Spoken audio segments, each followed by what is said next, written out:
They mocked the quiet kid until he showed them why silence is golden.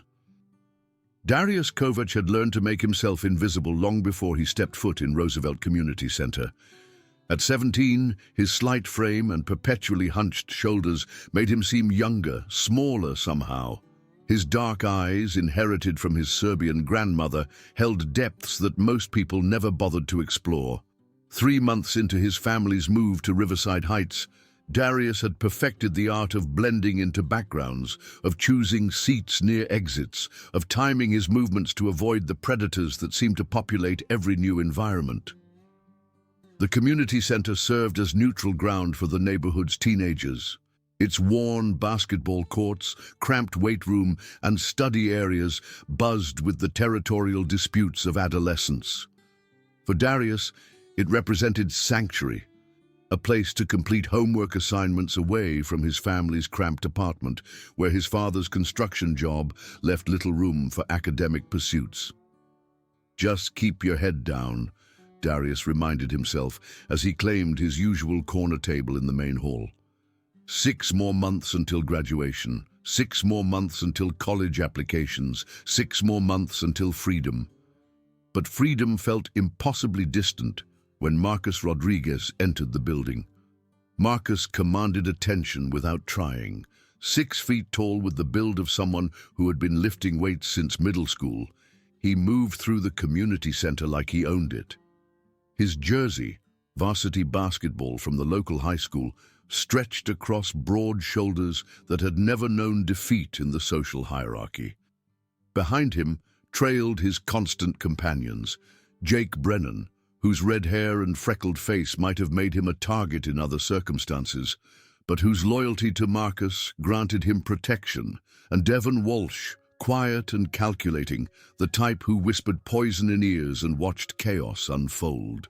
They had noticed Darius during his 2nd week at the center, not because he had done anything particularly noteworthy, but because invisibility, it turned out, made you visible to exactly the wrong people. "Look what crawled in," Marcus announced, loud enough for half the building to hear. His voice carried the confidence of someone who had never faced real consequences. "Little foreign boy thinks he can just set up camp in our spot." Darius didn't look up from his calculus homework. The equations on the page blurred slightly, but he forced his breathing to remain steady. Don't engage, don't make eye contact, don't give them what they want. "I'm talking to you, refugee." Marcus's shadow fell across Darius's textbook. "You deaf or just stupid?" The word refugee stung more than it should have. Darius's family had immigrated legally when he was 12, fleeing economic instability rather than war. But explanation would only provide ammunition. He continued working, pencil moving across paper with deliberate precision. Jake laughed, a sound like breaking glass. "I think he's scared, Marcus." "Look at him shake." Darius wasn't shaking, but he knew better than to point that out. In his peripheral vision, he could see other teenagers throughout the hall. Some pretended not to notice. Others watched with the fascination of spectators at a car accident. None moved to intervene. Mrs. Patterson, the elderly center supervisor, sat behind her desk, 30 feet away, but her attention remained fixed on paperwork. Even if she had looked up, Darius knew she would find reasons to avoid confrontation. Authority figures always did. "Maybe he doesn't speak English," Devon suggested quietly. His voice held an edge that made Darius's skin crawl. "Maybe we need to teach him some basic vocabulary." Marcus reached down and flicked Darius's pencil from his fingers. It clattered across the floor, rolling under another table. Lesson 1. When someone talks to you, you answer. For just a moment, Darius felt something familiar stir in his chest, muscle memory from a different life, when his grandfather's voice echoed through their old apartment in Belgrade. "Controller, Darius. Control is everything. Power without control is destruction. Control without power is useless. You must find the balance." But that was before before the move, before the new country, before his parents' warnings about drawing attention, about making trouble, about jeopardizing their carefully constructed new life. Darius stood slowly and walked to retrieve his pencil. The small act of submission tasted bitter, but it bought him time. Just 6 more months. "Good boy," Marcus called after him. "You're learning." The pattern established itself over the following weeks. Marcus and his crew would find Darius somewhere in the center, studying in the main hall, using the computer lab, even walking to the restroom, and they would remind him of his place. Nothing dramatic enough to draw official attention. A shoulder check in the hallway, textbooks knocked to the floor, whispered insults about his accent, his clothes, his presumed immigration status. Darius endured it all with the stoicism his grandfather had taught him, but for different reasons than anyone might have guessed. The truth was, he could have ended the harassment in 30 seconds. 5 years of training with Master Yelena, a compact Russian woman who had competed in international championships before becoming the most feared martial arts instructor in 3 counties, had given him tools that Marcus couldn't begin to imagine. But those same 5 years had taught him something more important than technique: restraint. Anyone can throw a punch, Master Yelena had told him countless times. A warrior knows when not to. And right now, fighting back would mean exposure.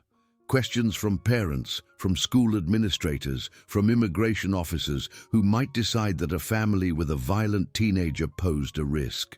His father worked 12-hour shifts to keep them afloat. His mother cleaned office buildings at night to pay for Darius's college applications. Everything depended on invisibility, so he absorbed each humiliation like a sponge, filing away every detail for reasons he didn't yet understand. The escalation began on a Thursday afternoon in March. Darius had arrived early to claim computer time for scholarship applications when he found Marcus already there, supposedly helping Jake with some online assignment. In reality, they were watching videos and making enough noise to prevent anyone else from concentrating. "Oh, look," Marcus said without turning around. The ghost showed up. Darius selected a computer at the far end of the row and logged in silently. The scholarship deadline was tomorrow, and he needed 2 hours of uninterrupted work to finalize his essays. For 20 minutes, he typed steadily, while Marcus and Jake provided running commentary on everything from his typing speed to the presumed worthlessness of whatever he was writing. Darius had developed an ability to filter out their voices, treating them like background noise. Then Devon appeared beside his chair. "What you working on there, Darius?" Devon's voice carried false friendliness that immediately put Darius on alert. "Homework," Darius continued typing. On the screen, his personal statement for the engineering scholarship slowly took shape. 3 paragraphs about his family's journey to America, his commitment to education, his dreams of building bridges, both literal and metaphorical. "Scholarship applications," Devon announced to the room. "Little Darius thinks he deserves free money for college."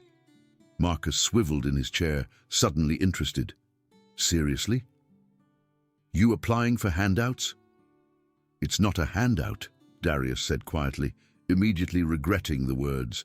"Engagement was always a mistake." "Oh, he speaks," Jake clapped mockingly. "Say something else, foreign boy." "I said it's not a handout." Darius kept his eyes on the screen, but his fingers had stopped moving across the keyboard. "It's merit-based." Marcus stood and walked over, positioning himself directly behind Darius's chair. "Merit-based, huh? What merit do you have exactly? Being too scared to look people in the eye? Being too weak to stand up for yourself?" On the screen, Darius's essay stared back at him. Paragraphs about strength through adversity, about the courage required to start over in a new country, about determination in the face of obstacles. The irony wasn't lost on him. Maybe we should help him with his application, Devon suggested. You know, give them a more honest picture of his character. Before Darius could react, Devon had reached around and started typing in the middle of his essay. Random letters and symbols began appearing, destroying hours of careful work. Stop. Darius's voice came out harder than he intended. I'm working. Oh, you're working, Marcus laughed. Is that what you call this? Begging for sympathy money? More keystrokes from Devon. Whole sentences disappeared, replaced with gibberish. Darius reached for the keyboard, but Jake grabbed his wrist. Easy there, scholarship boy. Devon's just helping with editing. Something cold settled in Darius's stomach. He looked around the computer lab and saw exactly what he expected. Empty chairs. Mrs. Patterson was probably in her office, door closed, no witnesses except the 3 people destroying his future. This took me weeks, Darius said quietly. Please. The word please seemed to energize them. Marcus leaned closer, his breath hot against Darius's ear. Weeks, huh? Well, maybe you'll work faster next time. Maybe you'll remember who really belongs here and who's just visiting. Devon's fingers moved faster across the keyboard. The screen filled with random characters as formatting collapsed and paragraphs scattered. 3 months of work, dozens of draft revisions, hopes and dreams, translated into words, all of it disappearing in real time. Darius felt his grandfather's lessons warring with his parents' warnings. 5 years of training had taught him to read body language, to calculate distances and angles, to identify weakness and exploit it. Marcus was strong but slow, overconfident. Jake was holding his wrist but positioned awkwardly, off balance. Devon was focused on the keyboard, unaware and vulnerable. 15 seconds, Darius calculated automatically, maybe 10 if I don't hold back. But holding back was all he knew how to do now. The essay was gone. Devon had managed to delete everything and close the browser window. 3 hours of work vanished. Oops, Devon said with exaggerated innocence. Looks like you'll have to start over. Hope you saved a backup. Darius hadn't saved a backup. The deadline was tomorrow. He sat in silence for a long moment, staring at the empty screen. Around him, Marcus and his crew waited for a reaction. Tears, anger, pleading, anything that would validate their power.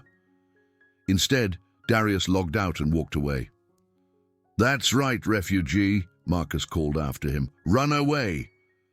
Just like your family ran away from wherever the hell you came from. Darius made it to the parking lot before his hands started shaking. Not from fear, from the effort of restraint. Every muscle in his body felt coiled, ready to explode into motion that would solve nothing and cost everything. He sat on the front steps of the community center and called his mother. Mama, he said when she answered, I need you to know something, and I need you to trust me. The conversation lasted 10 minutes. At the end of it, Darius felt lighter somehow, as if a weight he had been carrying for months had finally shifted. The next morning, he didn't go to the community center. Instead, he drove to the small strip mall across town, where Master Yelena maintained her dojo, a cramped space between a laundromat and a tax preparation office that had produced 3 state champions and 1 Olympic alternate in the past decade. Darius. Master Yelena looked up from the paperwork spread across her desk. At 62, she stood barely 5 feet tall, but her presence filled the room. You look different. I need to train, he said simply. She studied him for a long moment. The scholarship. Gone. They destroyed my application yesterday. Deadline passed this morning. Master Yelena nodded slowly. And now I stop running. For the next 3 days, Darius threw himself into training with an intensity that surprised even Master Yelena. 5 years of lessons had given him technique, but technique without purpose was just choreography. Now, for the first time since arriving in America, he trained with focus that came from necessity rather than routine. Control, Master Yelena reminded him as he worked through forms that he could perform in his sleep. Power serves purpose. Purpose serves principle. What is your principle? Darius didn't answer immediately. He moved through a series of strikes and blocks, feeling muscle memory reconnect with conscious intention. Justice, he said finally, but not revenge. Explain. Revenge is about the past. Justice is about the future. Master Yelena smiled, a rare expression that transformed her stern features. Good. Now show me what justice looks like. On Monday morning, Darius returned to the community center.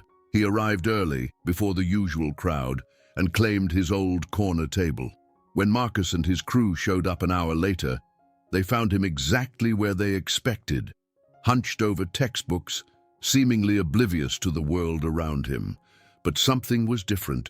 Anyone who knew how to look would have noticed the change in his posture, still relaxed, but ready. The way his eyes tracked movement while appearing to focus on homework, the deliberate positioning that gave him clear sight lines and multiple exit routes. Marcus noticed none of this. All he saw was the same target he had been torturing for months.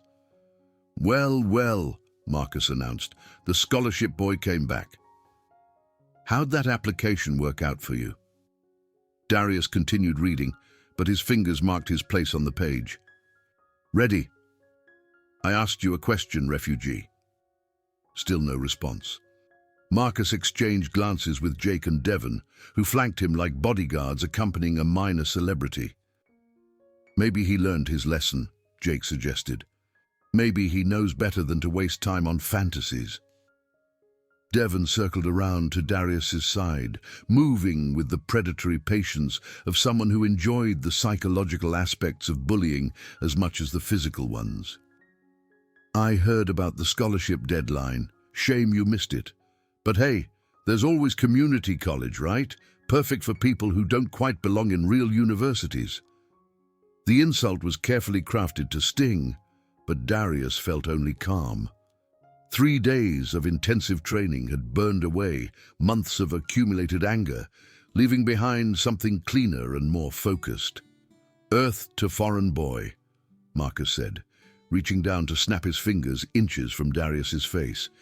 "People are talking to you." Darius looked up for the first time. His dark eyes met Marcus's with steady attention that somehow made the bigger boy take a half step backward. "I heard you," Darius said quietly. "I just don't care what you have to say." The words hit the group like a physical blow. For months, their power had derived from Darius's silence, his apparent fear, his willingness to absorb abuse without response. Indifference was a weapon they had no experience countering. Marcus recovered first, but something in his expression had shifted. Uncertainty flickered behind the practiced arrogance. "You don't care?" Marcus forced a laugh. Big words from someone who runs away every time things get real. "I wasn't running," Darius said, closing his textbook with deliberate precision. "I was waiting." "Waiting for what?" Darius stood slowly, and for the first time in months, he allowed himself to unfold to his full height. He was still smaller than Marcus, still outweighed by 40 pounds, but something in his movement made the other boy pause. "For you to give me a reason." The community center had grown quiet around them. Other teenagers sensed the shift in dynamics without understanding its source. Mrs. Patterson looked up from her desk, finally registering that something significant was happening. "A reason for what?" Devon asked, but his voice lacked its usual confidence. "To stop pretending I'm helpless." Marcus laughed, but the sound came out forced and hollow. "Pretending? Boy, you are helpless. You're just some scared little immigrant who can't even—" The words died in his throat as Darius took a single step forward. Nothing dramatic, no aggressive postures or threatening gestures, just movement that carried the weight of absolute certainty. I'm going to give you one chance, Darius said in the same quiet voice he had used for months of submission. Walk away. Find someone else to bother. Pretend this conversation never happened. Or what? Marcus demanded, but he didn't move closer. Or I show you what 5 years of training looks like when I stop holding back. Jake laughed nervously. Training? What training? You can't even bench your own body weight. Martial arts training, Darius said simply. Since I was 12. Every Tuesday and Thursday evening, plus weekend seminars. 5 years with Master Yelena at Dragon's Path Dojo. 3 tournament victories, 1 regional championship. The information hit them like cold water. Devon's eyes narrowed as he processed the implications. You're lying. Check the trophy case at Dragon's Path, Darius suggested. 3rd shelf, 2nd row. Gold medal from last year's state championships in the 17 and under lightweight division. Marcus stepped closer, trying to reclaim lost ground through physical intimidation. I don't care if you're Bruce Lee's son. There's 3 of us, and 1 of you. Numbers matter, Darius agreed, but not the way you think. Before anyone could react, he moved. Not to attack, not yet. He simply shifted his stance, feet spreading to shoulder width, hands rising to a guard position that looked casual but felt anything but. 5 years of muscle memory kicked in, and suddenly the slight boy who had absorbed months of abuse was gone, replaced by something that moved like water and watched like a hawk.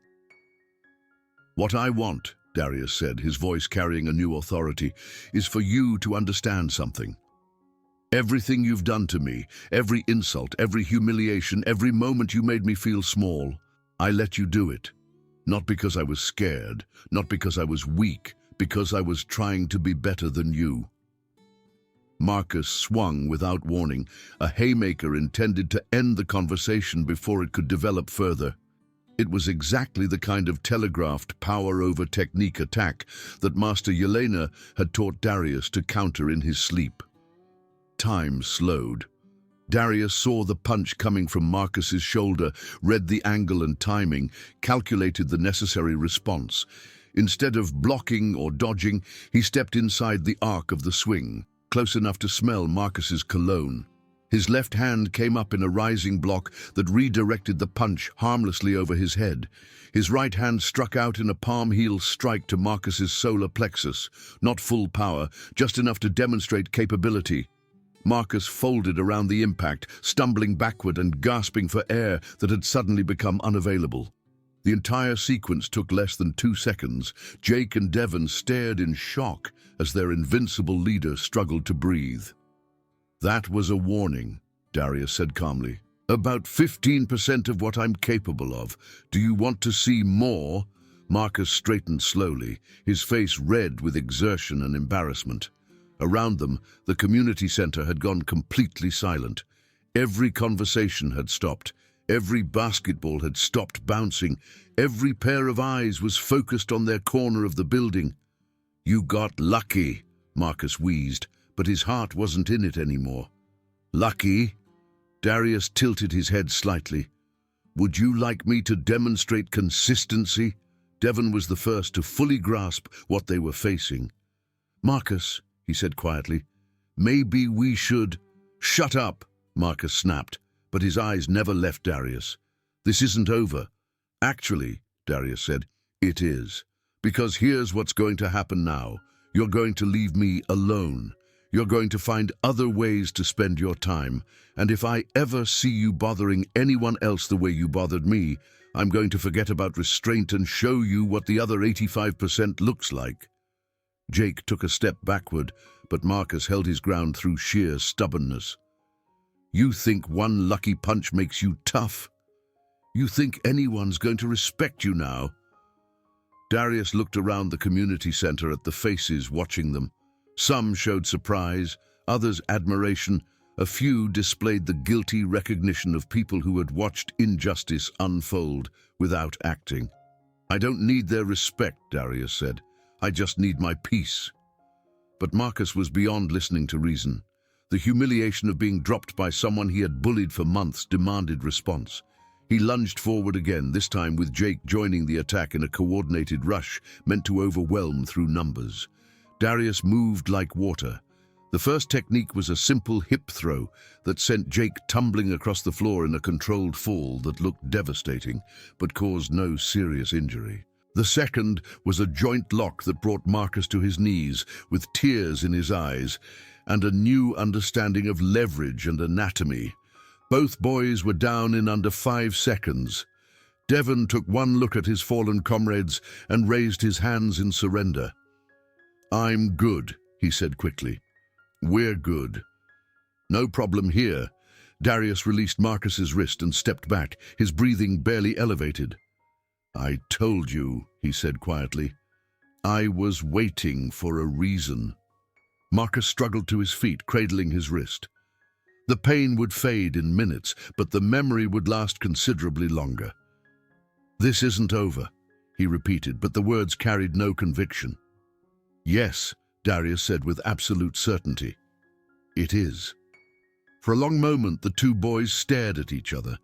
Then Marcus turned and walked toward the exit, his crew following in subdued silence. Their departure felt like air escaping a balloon, the tension that had defined the community center for months deflating in an instant. Darius watched them go, then turned to face the room full of observers. The silence stretched uncomfortably until someone began to clap.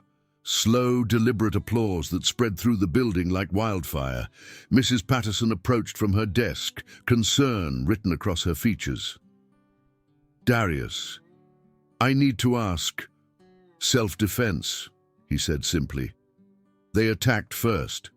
Everything I did was minimal force necessary to stop the threat." She nodded slowly.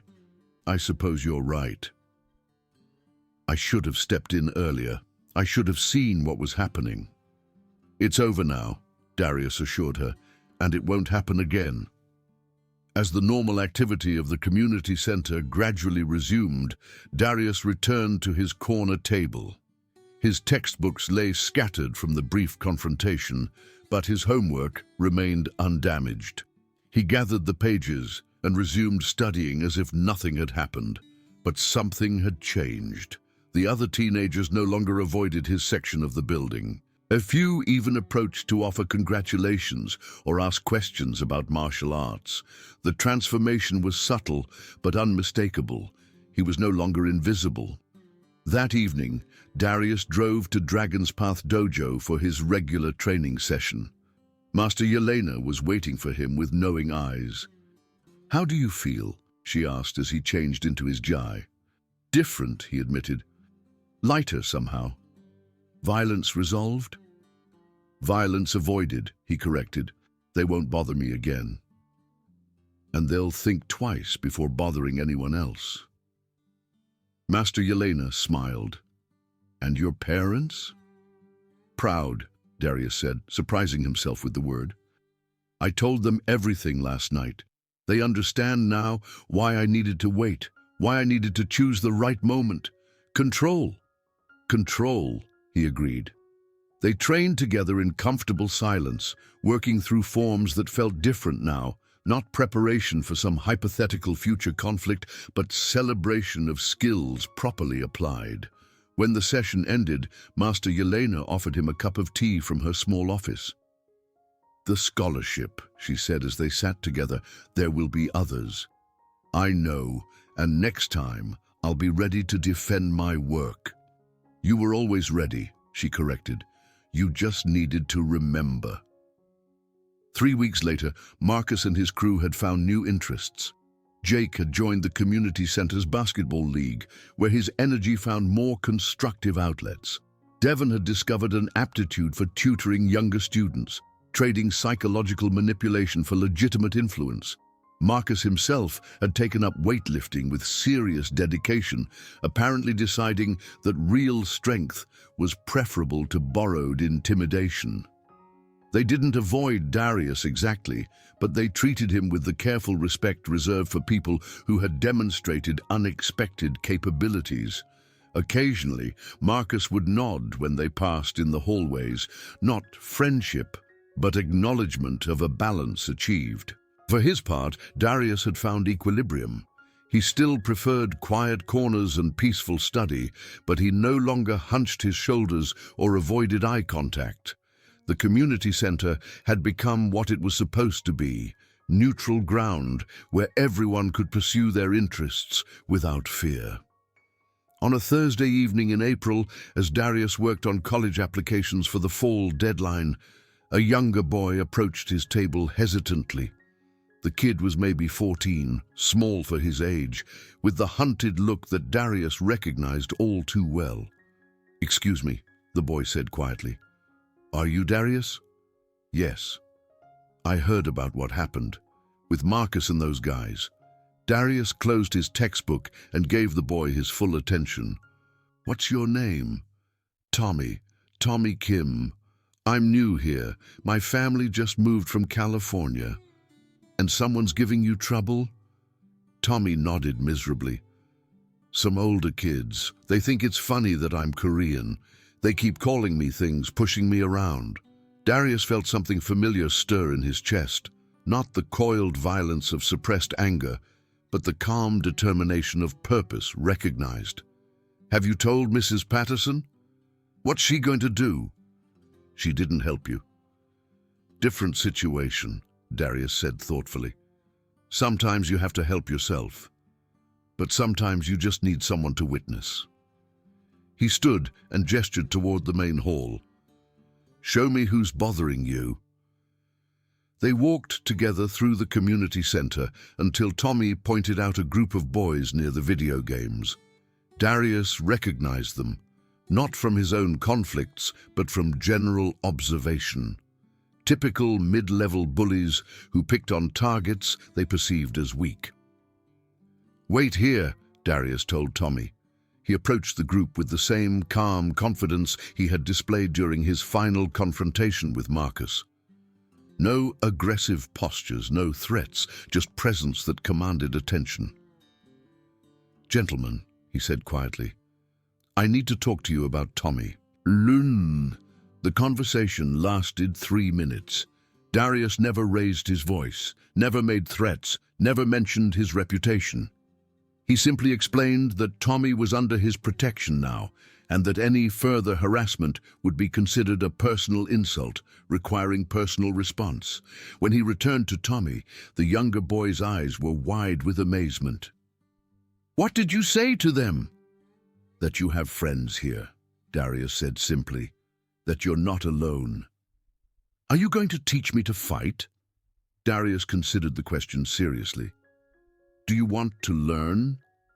"I want to be strong, like you." "Strength isn't about fighting," Darius said, sitting back down at his table and reopening his textbook. "Strength is about knowing who you are and refusing to be anything less. Fighting is just one tool, usually not the best one." Tommy lingered uncertainly. "But if someone attacked you again, you'd fight back, right?" "If I had to," Darius agreed. "But I'd rather avoid the situation entirely. The best victory is the one you don't have to fight for."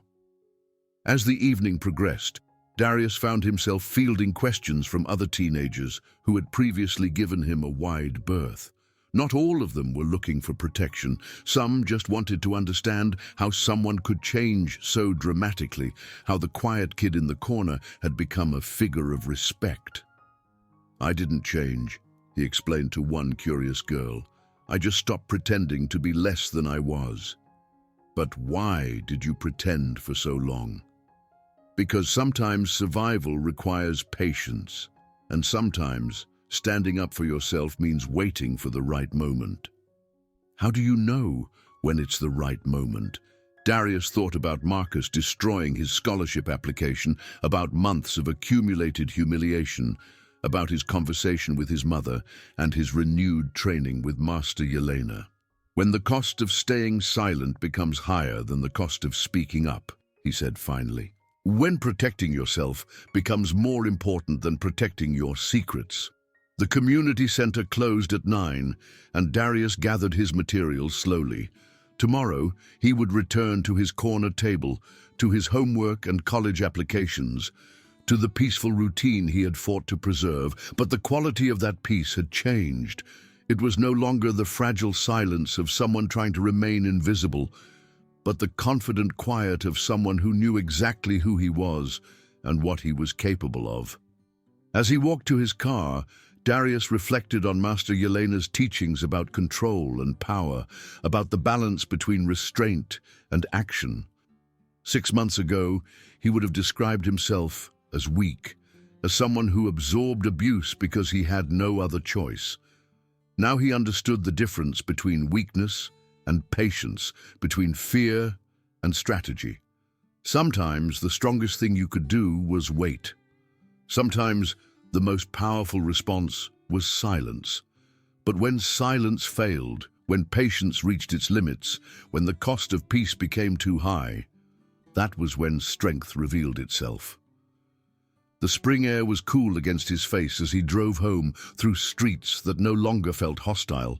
Tomorrow would bring new challenges, new opportunities to choose between retreat and confrontation, between hiding and standing tall.